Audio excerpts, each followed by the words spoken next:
Welcome everybody. We're Farming Falmouth, and we're really happy to be hosting an integrated pest management workshop here at Tony Andrews Farm with Russ Norton. He's our extension agent here in Barnstable County, and he's a wealth of knowledge, and we're really grateful to have him here.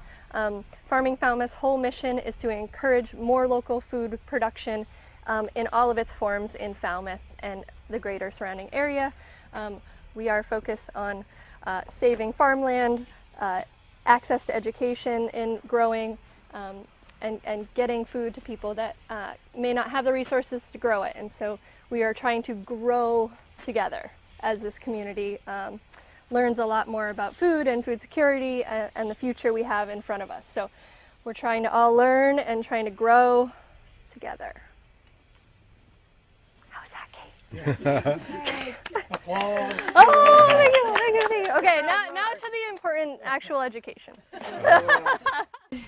So those of you that might not know me, my name is Russell Norton. I work for Barnstable County's Cape Cod Cooperative Extension, which is basically an educational and outreach part of our county government. I also work for the UMass Extension Landscape Nursery and Urban Forestry program team. Today we're going to be talking about integrated pest management, which is a process of going through and understanding your pest and then coming up with a solution. So for those of you that aren't familiar with integrated pest management, it actually has 5 steps. And I'll talk very briefly about the process of IPM before we go out in the field and actually look at some specific pests. And we're going to start in the apples and then end up in the community garden. So IPM, what's the first step? Does anyone have any good idea about the first step of IPM? Good planting. Oh, good. So you could kind of include good planting. A strong plant, right? A healthy plant is a resilient plant. But the first thing that we generally look at is proper identification. So we're dealing with pests. We need to know what that pest is. So is it an insect? Is it a disease? Is it a weed? And once we know what that pest is, then we can learn about it, right? We can understand its life cycle, how it behaves, so we can think of basically a holistic management strategy to control it. The second step is monitoring, and that's basically a process where we're out there either looking for the insect, identifying it, looking for it, seeing what its population is like. Is it robust and growing, or is it a population that is no longer there, right? So you see the damage, but you can't find the insect. And then in most IPM programs, we have a third step, which is thresholds. And thresholds are basically a point at which you would intervene to reduce damage. And because I work with the industry most often, that threshold is typically financial, right? So a point at where an insect is doing enough damage to a crop that's going to result in probably a yield loss and then reduced costs. For home gardens, the whole threshold piece is a little bit more difficult, because sometimes in your yard and in your gardens it might be an aesthetic threshold, right? Or it might be a plant health threshold, whereas the insect is doing so much damage that it's actually going to affect the plant health. And yield, of course, in the vegetable garden is a primary thing. The fourth step is actually where most people immediately jump to, and it's kind of where you kind of jump to, and that's where we think about control tactics. And when we think about control tactics in IPM, we have kind of this subset where we go cultural, biological, and then chemical. And the cultural aspect is providing a healthy plant, a healthy and robust plant, which is better off at defending pests. And then it's kind of going through and figuring out, are there ways that we can grow our crop to be less susceptible? Can we adjust timing? There's a bunch of different things that we can do culturally. And then we go into biological, which would be most often predators and parasitoids. So beneficial insects that might be able to provide us some control of our pest insect. And then lastly would be our chemical options. And chemical options, they have a huge array from one end to the other. So we generally try to use the least toxic material that will do the job first, right? So oftentimes that might be an organic option, and then maybe getting potentially stronger depending on the pest. And then there is a fifth step. So there's one more step, and that's an evaluation. And that's to look back at whether what you did was effective, right? So processing all the information you have and putting something in place for the next year so that you're kind of prepared and ready to go. So I think with that, we'll head down to the apples and we'll take a look. Lots of stuff to see. So we're going to start talking about apples. And how many of you actually grow apples? We got a bunch of apples. We got apples can be really difficult to grow here in the Northeast, and especially down in our area where we tend to have a lot more humidity, especially early in the season. We tend to get those cloudy days where it was supposed to burn off at noon, but it's noon like 3 days from now, right? What we're looking at, and maybe someone can remind me, how old are these? Are these in their second leaf? So is this second year? So these are nice young trees, and they're actually quite vigorous. But I wanted to point out a couple things that are fairly important to take a look at. The first thing you might notice is that some of these leaves have some yellowing on them. And if you look closely, everyone come closer. We're going to take a look at, you might see a lot of stippling. So stippling is this kind of sometimes referred to as silvering, but do you see all the little white specks on top of that leaf? Mm-hmm. So between this stippling that you have there, the yellow on the outside, and the curling upward, these are all indicators of a pretty common pest. You might be familiar with them in your vegetable garden. They're leaf hoppers. How do you know when you have a lot of leaf hoppers? Generally, if you had a lot of leaf hoppers and you come over here, they tend to ping, right? They tend to kind of like little tiny insects, and they kind of bounce off when you touch them. They are not actually currently here right now. We might be able to see some damage. Well, you see the damage. The stippling is from their feeding, and when they get really intense, it's called hopper burn. So hopper burn tends to be this yellowing and the curling upwards. And a real severe infestation, these leaves will actually be browned right out. What are they really doing to the plants? Feeding off of it? Or? They have a piercing sucking mouth part, so they're going in, they're feeding out of the cells. How do you know they're? I'm sorry. Oh, go ahead. Not here right now. So we could look, yeah. So you would definitely notice them at the point where they're causing this type of damage. And this was probably damage that occurred probably in June, maybe late June. There's actually 3 types of leaf hoppers that apple trees can get. There's a rose leaf hopper, there's a white apple leaf hopper, and there's the potato leaf hopper, which we see in vegetable gardens. And you wonder, well, is that damage severe? The stippling is not. But in a situation where you get this type of curling, if this gets really intense and starts leading to browning, it can actually impact plant health to the point where their vigor would be reduced. So you might have to intervene. How do you know if you have to intervene? We talked about monitoring, right?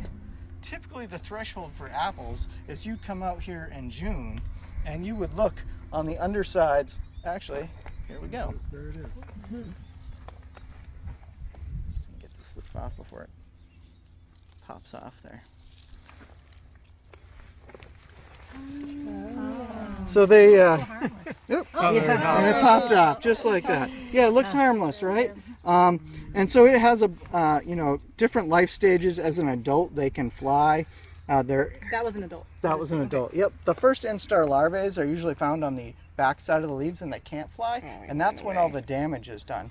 So that one there is likely a cast skin of one that molted into an adult. So those little white flecks, and that's actually what you would look for in June. And you'd basically look for a count of, if you had a lot of fruit on your tree, you'd count the number of young leaf hoppers per cluster, fruit cluster. So you'd look at the leaves on the fruit cluster, and you'd count whether there's 3 or more on a leaf. In a big planting like this, where there's not a lot of fruit on them, we would count 100 leaves. And if 25 of them had leaf hoppers on them, that would be kind of the threshold where we might think about intervening so that we don't have more and more damage. You can see that this damage here is likely where that damage has gotten a little bit more intense. This is actually called apple scab, and I'll hold these leaves out here. Well, you guys can pass them around.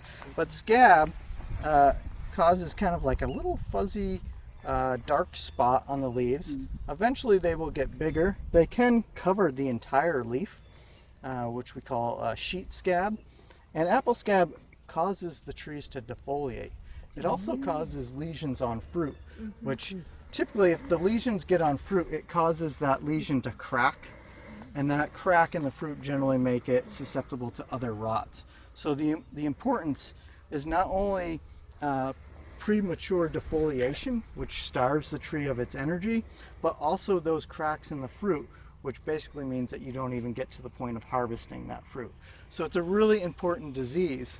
So this particular disease has 2 spore stages. The first one emerges from the leaf litter. So these leaves are going to fall off and hopefully not get stuck here, but they're probably going to end up somewhere in this area. And then in spring, during the dark and wet periods, it will release a spore from the leaves that have overwintered on the floor of the orchard. Those spores will go up and they will land on young leaves, cause an infection. That infection then actually produces another type of spore that can cause a reinfection during any wetting period during the summer. So it's really important that we reduce the initial infections from the overwintering leaves. So what's one thing, if you think about that, the only way that this is getting to next year is on these overwintering leaves. How might we think about intervening? Yeah, we can do a great job of cleaning up the leaves as a very crucial management strategy for managing apple scab.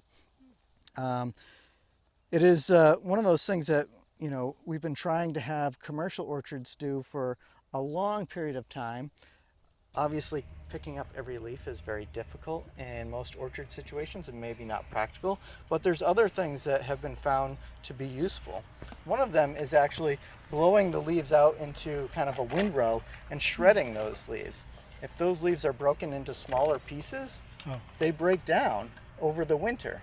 And if they're broken down, then they don't also have that fruiting body that releases spores in the spring. But what are you going to do? You're going to do diligent leaf cleanup, and you're going to look for resistant varieties of apples. It's really important when you're selecting apples for our location that they have apple scab resistance. If they don't have apple scab resistance in a home orchard situation, you're going to be starting off kind of behind the ball and probably not going to catch up. Are they newer or older varieties? Most of them are newer, but there are some heritage varieties. I can think of one, Wolf River. I don't know if anyone's familiar with that. A big old honking apple, yeah, that has some natural resistance in it. But a lot of the newer ones, they have things like Liberty, Freedom are the names of some of the more resistant ones. All right, we're going to move down the row. So we got apple scab, we got plant hoppers.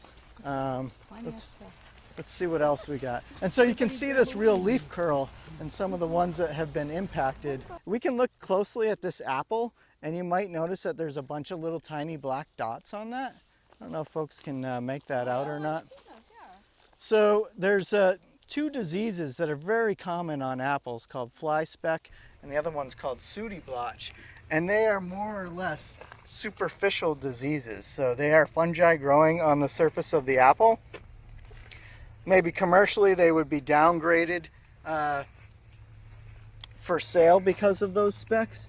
But in a home orchard, we would totally live with those types of specks. Okay, they're totally superficial, so they don't actually harm the fruit at all. This is typically caused by a plant bug. So these are somewhat ubiquitous pests, so they are everywhere all the time. But they feed on the fruit when it's very small, and they cause them to be deformed. And typically we refer to that as cat facing. Cat facing, yeah. Tomatoes get it too, right? Yeah, tomatoes get it. So who wants an apple? All right, you got to catch it. Oh! Almost. All right, so here is, we're starting to see a little bit more cedar apple rust here. I think this disease is actually really pretty. So if you look at this tree right here, you can really see those spots, right? They stick out like a sore thumb because they have the yellow and the orange. And so on a variety that's susceptible, it will cause defoliation. They're already starting to grow fruiting bodies that come out the undersides of the leaves, and spores will be released from here that are going to go on to that juniper and then cause a lesion on the juniper that will release spores that come back onto apple in the spring. So there's no way to do something when it's on the juniper to prevent the lesions from... Yeah, I guess if you had just some that were close by, you look for these kind of galls. They're woody-looking galls. Mm-hmm. They can be, I'd say, marble size, so dime size to quarter size. And in May, during wetting periods, when we have those moist, elongated periods, they turn into these orange gelatinous structures. So they're almost the size of a baseball they can get. They're absolutely really beautiful. But you could go through and try to remove those before they expand fully, those gelatinous structures, because those are what are going to be sending the spores over to here. And then how would you dispose of them once you take them off? As soon as you take them from their host, they're going to die. I'd probably put them in my compost pile and bury them. Okay. Something simple,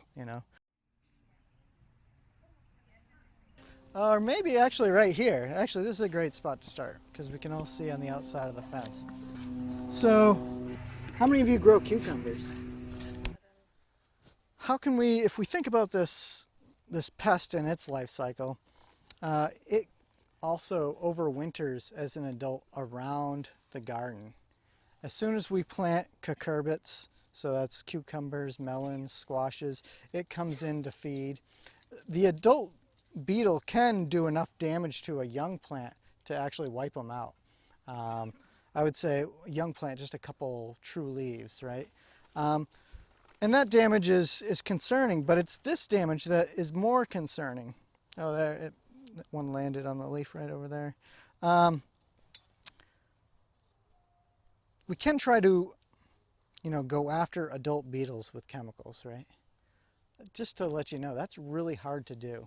Adult beetles are robust organisms, so you actually have to apply something really toxic to knock down an adult beetle. So we're going to think about the cultural options that we can do to reduce this damage. And the one that I think is the best option locally is to plan on planting 3 plantings of cucumbers and then using floating row fabrics to protect those. So if we think about if I was planting my garden, I'm trying to get my first cucumber plant as a small transplant, 1 to 2 true leaves in the ground May 20th, right? That's my goal. So when I plant that little transplant into the garden, I'm going to cover it with floating row fabric the day I plant it, right? That beetle has to come in to feed on the plant. So by putting the floating row fabric over it, it physically can't get to the plant. Now cucumbers, most cucumbers, not all cucumbers, require pollination. So when flowers occur, what do you have to do? You have to take the row cover off, right? So at that point, the cucumber beetle is going to get in there, and it's probably going to feed, but you're going to get a good 3 to 4 weeks of harvest from that plant before it declines. The day that you take that floating row fabric off, or the day that you see it blossoming, is the day that you plant your second planting, either in the ground or as a transplant, and you cover that one. So it is protected, right? And you do that a third time. So when that second planting is coming into flower, you plant your third one. And that way you'll get an entire season of good high quality cucumbers, and you won't have to do any spraying.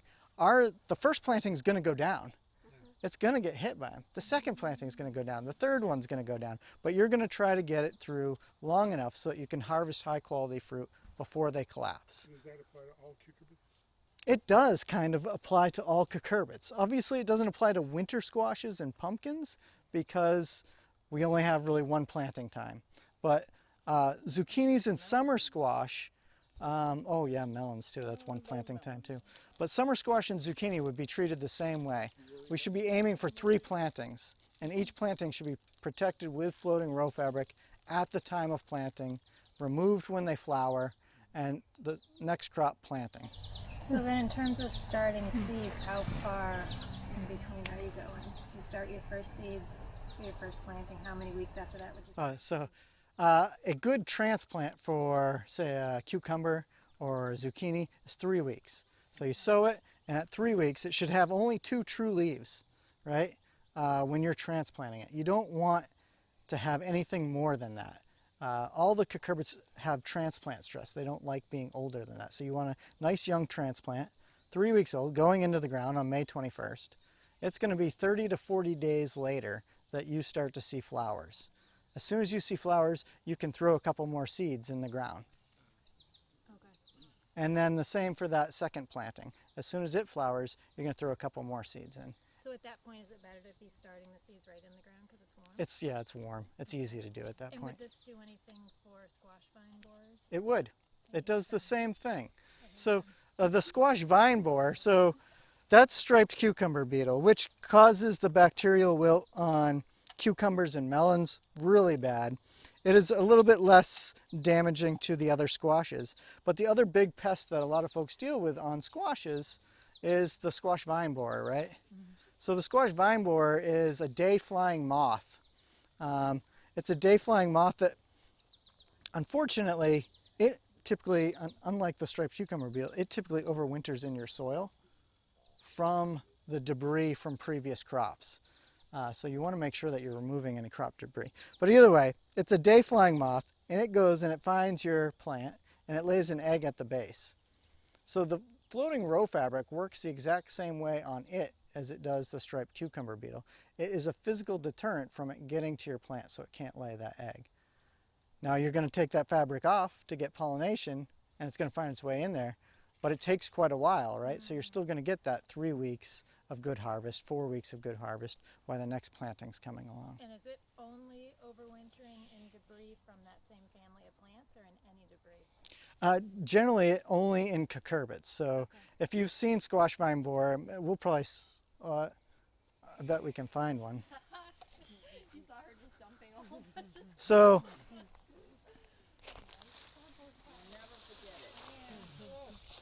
so if we go in and we look in this stem, this stem was definitely damaged by squash vine borer, okay? I don't know if it's still in there or not, but you can see it always looks like this pulpy stuff, right? Around where it goes in, that's the frass from the insect. There's a bunch of non-interesting, what are those? Centipedes and millipedes in here, just hanging out. But what, oh, there it is, right? Oh, is he just so ugly? So, you know, that's in there feeding, and that's what causes the plant to decline. But if you leave this debris in your garden area, that guy's gonna, as this kind of rots away, he's gonna live in the soil until the next year when he emerges as an adult. Putting it into a compost pile is probably not a good idea. You know, it's a little bit better than leaving it in the garden, right? Because in the garden, that's gonna be in the soil. So if you went to plant zucchini in the same spot the next year, it's potential that it comes up under the fabric. So crop rotation is important. So, what else do we want to talk about? Well, we could talk about brassicas. So, how everyone probably grows some brassicas. We have 2 right here. We have Brussels sprouts and kale, and they get a tremendous number of insect pests. Some of the most common ones are actually caterpillars, and so there are, I want to say, 4 different caterpillars that feed on brassicas and cause holes in the leaves. Key thing with using floating row fabric and being successful with brassicas is to put it on the day that you plant it. The little yellow and whitish butterflies that you see, that is one of the adults. And they're always around, it seems, from very early in the season till very late in the season. So you got to have them protected through that whole period. Well, what if you didn't protect them? What are your options then? Of course, there's the finger squishing method, which is very practical in some situations. Maybe not in all situations. But A beer and squishing. No, you know the little dishes at the bottom So those are for slugs. For slugs. So they won't do any good with caterpillars. But what you can do is there are some safe insecticides to use on caterpillars. The BT materials, so the Bacillus thuringiensis, they are pesticides. They're there to kill them, but it's a gut bacterium, so they will ingest that bacterium, and when they do that, it destroys their guts and they die and stop feeding. So we can use BT sprayed on a regular basis. Spinosad, another organic option, has very good control over caterpillars. Sometimes we see BT have reduced efficacy during the real heat and hot of the summer. So if you've been using BT and you notice maybe it's not working right now, well, that's just because we came out of a stretch where the BT just doesn't like temperatures over 85, those types of conditions. So that's when you might grab Spinosad. But instead of grabbing 1 or 2 insecticides, we can use that floating row fabric. Early. So I can remember one time at the fairgrounds where we have a demonstration garden, we covered our brassica crop. It actually looked pretty good. We had taken that fabric off during the fair period so people could see the plants, and then we covered it back up. The next time we took that fabric off, there was no crop left, but a ton of butterflies flew out from, because they had actually gone through, eaten the whole thing and pupated. And yep, exactly. Yep. So you got to be Protected careful. from birds, right? No, it was probably a couple of weeks. A couple of weeks, probably close to a month. Showing off, never works. Yeah, it never works. So there are other pests that get on brassicas. There's a flea beetle, and that flea beetle will also be protected by that floating row fabric, again, because they're usually coming into the crop, so they can't physically get to it. At this time of year, we start to see cabbage aphids start to build up. It's kind of endless. It is endless. It is endless. The aphids are a little bit harder to control. The cabbage aphids, I think, is this one? Oh yeah. Hey, here we go. Cool. So That's tiny. yeah, so that's a very young cabbage aphid. You can tell cabbage aphids from other aphids because they kind of have this kind of like white dusty coating on their bodies, kind of like a waxy coating. I don't know if you can see that right there. And they tend to not be as fed upon as some of the other, there's another one, as some of the other aphid species by predators and parasitoids. So they can build up in the fall.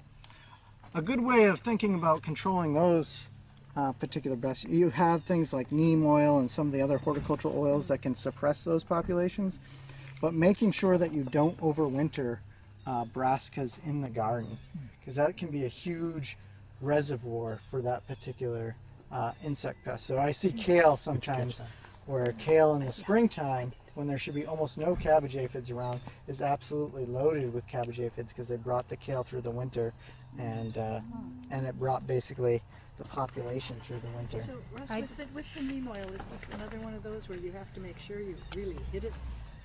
Yeah, so That's kind of hard. You end up with too much in some areas. And, so the way that neem and the oils work are they smother, yeah. right? So you have to have really good coverage. Yeah. And by the time you get to the ones down below, you've oversaturated. Yeah, to drip. Drip's okay. You said the floating row cover because the flea beetles are coming in from the outside. Is that always the case? Or I'd heard something to the effect of like the eggs are in the soil or something along those lines. Flea beetles generally coming in, so Okay. it's often overwintering as an adult around the garden. Somewhere else. And coming in. Okay. Yeah. It is not one that is generally in your soil like the squash vine borer. So you can have really good protection.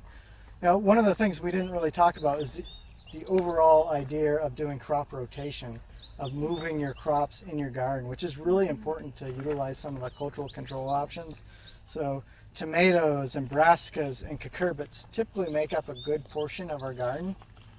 You should think about where they are each year and try to move their locations so that Does they that don't. work for a plot this size? Well, I was wondering. It doesn't work against everything, but it will work No, against I'm some just talking things. about the size.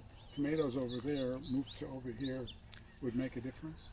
For tomato diseases in the soil, it won't, but it can for some of the pests that do live in the soil, like the squash vine borer, right? So, Even moving it 6 feet will do it? yeah. Okay. So think about that squash vine borer, right? How does it get into the soil? Magic? No, that decaying plant from the previous season. So it's going to be right where that crop was. If you plant it over 6 feet, you're going to be in a spot where those plants weren't, right? Unless you're tilling and you're moving a tremendous amount of soil back and forth, you probably shouldn't have that problem. Now there are other pests like diseases on tomatoes where they tend to get into the leaf debris and then they tend to be spread out a little bit more. So can you rotate away from, say, like a leaf spot on tomato? Probably not, but you can definitely rotate away from squash vine borer, Colorado potato beetle a little bit. The adult can still come back around, right? Vine borer adult can still come Yeah, back but around. you're going to use your floating row fabric. Yeah, we're all set. So, see all the little holes? Flea beetles, Yeah, the little holes are flea beetles. And there's a solanaceous flea beetle, there's a Brassica flea beetle. They're little, black, and tiny. See it right there? That's one right there. It's great. He's letting me. Oh, there he goes. And they're like fleas. See how they skip hop, around? yeah. Yeah, they hop around. And they actually cause a tremendous amount of damage on eggplant. Yeah, they like eggplant. Yeah, they love eggplant, and they do a lot of damage. So we can floating row fabric eggplant early on to keep the population low. Yeah, yeah, it's like Cultural. And that's what we did, yeah. Maybe you could just build a big tent over Yeah. the whole garden. you know, a lot of people that want to grow organically are utilizing fabrics on major scale because there just aren't a lot of options. And how much does that cut down on the sun? So most of them are around 85% as far as how much sunlight they let through. So 15% is typically lost from a lightweight fabric. So the flea beetle's one pest, and that the plants can handle a lot of damage, but it can stunt them when they're really little. The other one that we have here, which it sounds like is a pretty, maybe a big problem, as it is in most community gardens, is Colorado potato beetle. So Colorado potato beetle is that big striped beetle, and it lays eggs. Oh, Is there's that, one is on that a the right. ladybird beetle down on there? A little one? On the right there. Yeah, there it is. There's the I adult. recognize that. So there's your adult, right? It lays eggs on the leaves. The larvae develop, and the larvae are probably the more ferocious feeders on the foliage. The larvae's on the leaf right now? Yeah, yeah, you got the whole thing right there. The little larvae. Whole family. They're kind of gross, right? Most people will go and try to find the eggs and squish the eggs. All right, so that's kind of like the key practice. You know, you go through your leaves just like you would for squash bug on squashes. You go through, you try to find the eggs. Are these eggs? Yeah, these look like they might be eggs. They're often on the undersides of the leaves, and they're often, Bright orange. yeah, bright orange. Does anyone see any? So that diatomaceous earth isn't helping with that particular. Probably not with this particular pest and these particular weather conditions. Well, there's more. Oh, here we go. I'm sure we'll find some. That looks like some little oranges dots there. Oh yeah, so Right where that tennis ball most is. of these have actually hatched out. Where there's Oh, look at that. There we go. So that's what we want. So you go through there, and what do? You squish those. Oh yeah, that's what we want. All right. Oh, sure. So that would be like the cultural option. Go through, inspect your plants, smush the eggs. Okay. All right. If you smush the eggs, you're going to reduce the amount of larvae. The larvae are really gross to squish. All right. So they're a little bit bigger, and they get much bigger. So you can, yeah. Those that don't mind, you're just going to squish and rub the. Okay, let's do it. I had enough spite in me to make it, Yeah, possible. at some point we can all murder Sure. larvae. Pleasurable. You're like, all right. Take those Yeah. And what's the name How of was that your pest? salad? It's your last one. Colorado potato beetle. Colorado potato. This isn't Colorado, okay? So They're Washashores. Oh, like just like pupated? Like, why is it? Where's the black on its head? Is it a ladybug? this is a different insect. Okay, great. We'll talk about it in a Like second. It was eating. Bean. It was eating that bean. Yeah, it's a Mexican bean beetle. Okay. I was like, I knew it wasn't a ladybug. Okay. hang Oh, on, hang on. I've seen those Let in me my get yard. that in my little sights here. Yeah, they do look like ladybugs, but they're... Yeah, it's Mexican bean. There's actually quite a bit of it in this particular garden. And that's a bad thing? They feed on the foliage. The larvae sometimes feed on the beans. You'll see the larvae actually going into a bean. They can defoliate them. There's quite a bit of damage on some of the beans here. So yes, they can be a pretty good sized problem.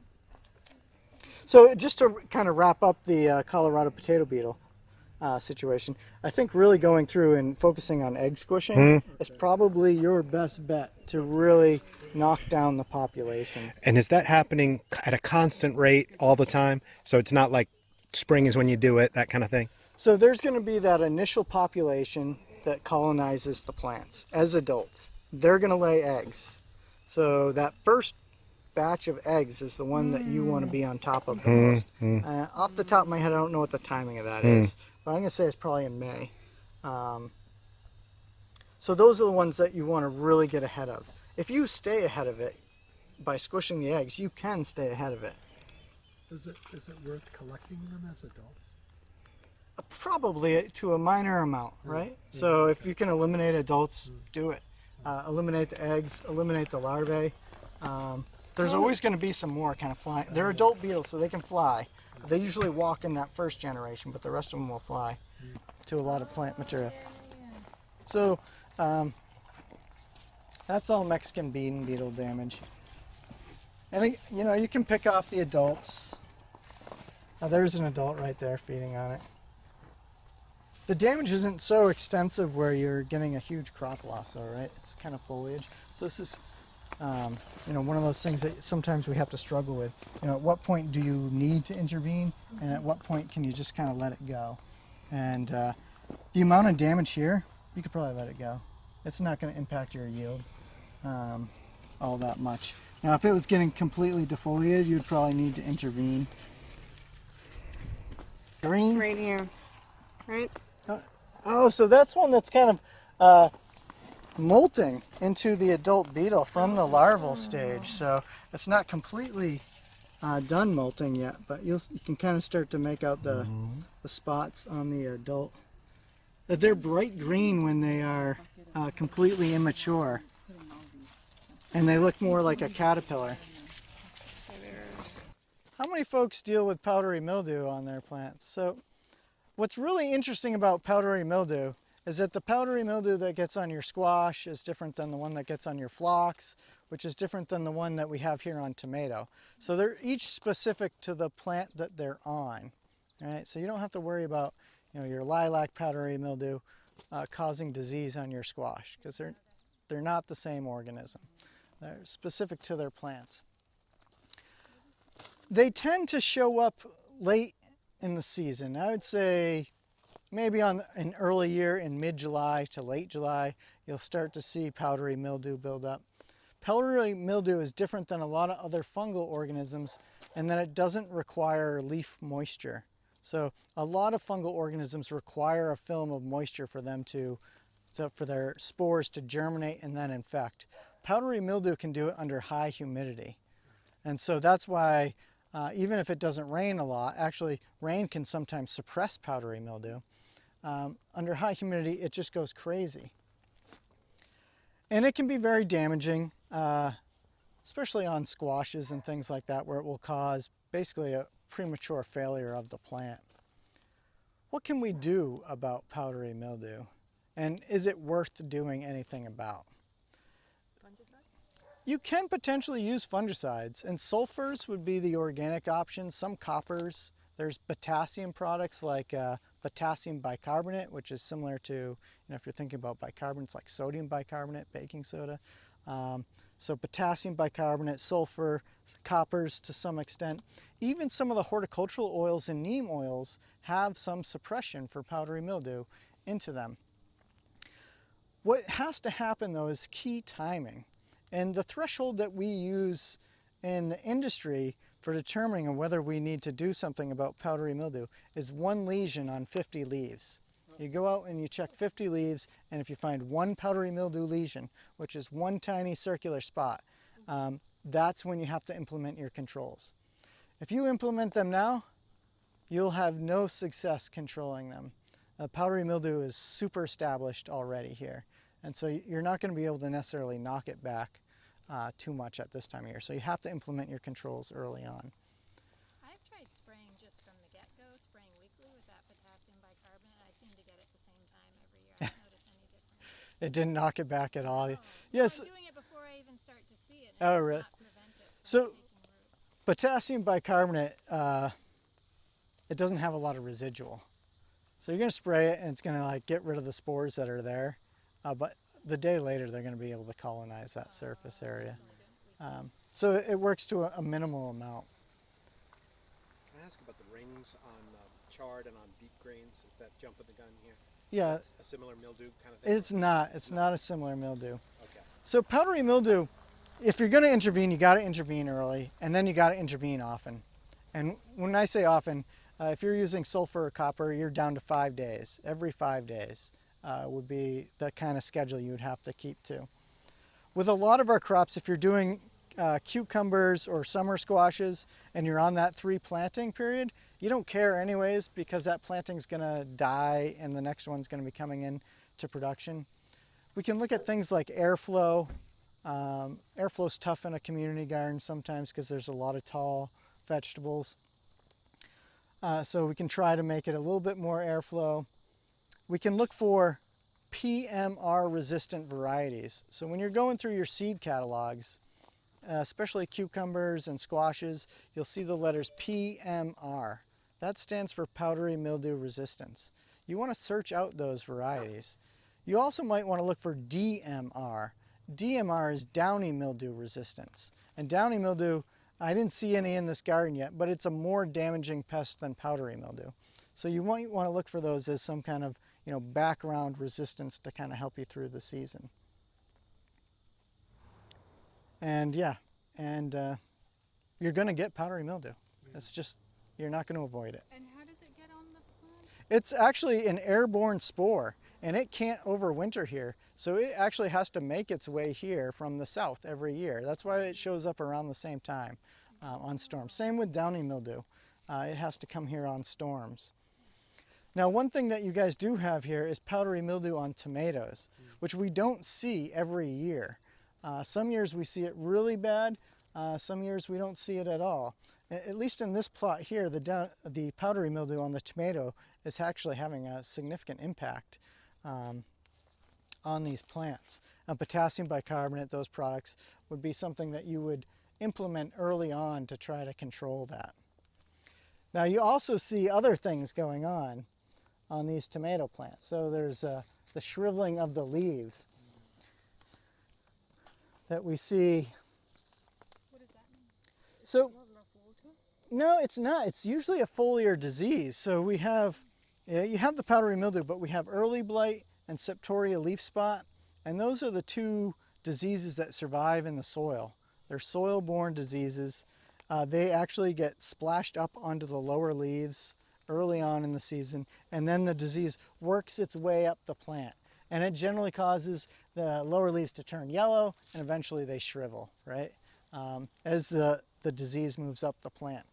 There are some really good controls for those diseases. Everyone deals with these in the home vegetable garden because they're there. They're in the soil. You can't rotate far enough or long enough in a small plot like this for the tomato diseases. So the things that I like to see people do, one is to use mulches. So that has to go from the soil to on your plant. So one of the things we can do is put in something to keep it from getting onto the plants. So I don't care if you use plastic or if you use natural mulches, but the mulch will help suppress the chance of the spores getting on the plants early on. And that needs to go a day you plant. Yes, yeah, you should think about, always having your controls ready to go when you're planting. Mulch is best applied, especially for weed suppression, the same day that you're planting. You get the added benefit of weed suppression. So you got that. You got that little breakup. The other thing is that you really need to make sure that you're watering the soil. I often think about using drip irrigation. In this community plot, you can't necessarily use drip, but if you're hand watering, you want to make sure you're hand watering the ground, right? Not the foliage, because that disease needs foliar wetness to get going. You can't do anything about rain though. That's right. So in a rainy year, these diseases tend to show up much more devastating early on. This is probably one of the best years you can have for, I haven't had a thing yet on my tomato plants. I'm amazed. knock on wood, right? Knock on wood somewhere. It'll probably rain the rest of the month. So, you know, anything you can do to keep leaf wetness down. On that same regard is airflow.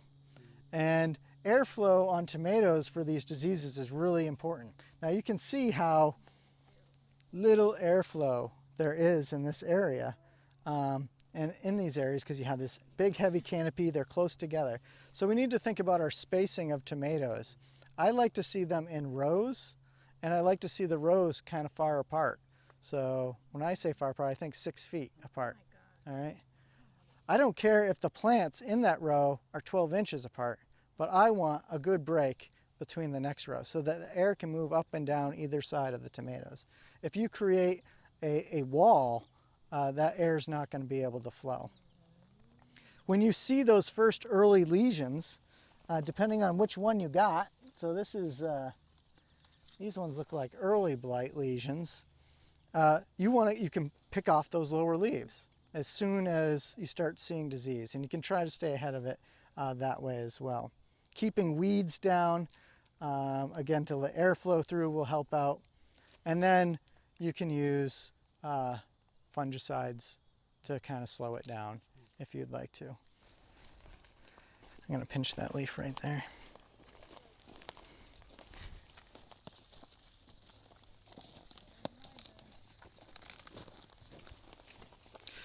So the leaf spots you see on this Swiss chard would be the same that you get on beet greens. Okay. It is Cercospora leaf spot. It is a true fungal organism. It can be very problematic.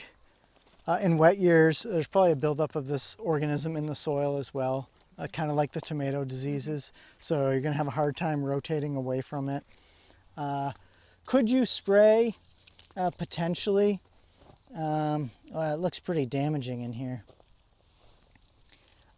Are these getting overhead watered? Unfortunately, yes. So this is one that would benefit from that targeting of the, at least in a dry year, targeting the ground so that you're doing less wetting of the foliage. Crop rotation. Could you implement some fungicides?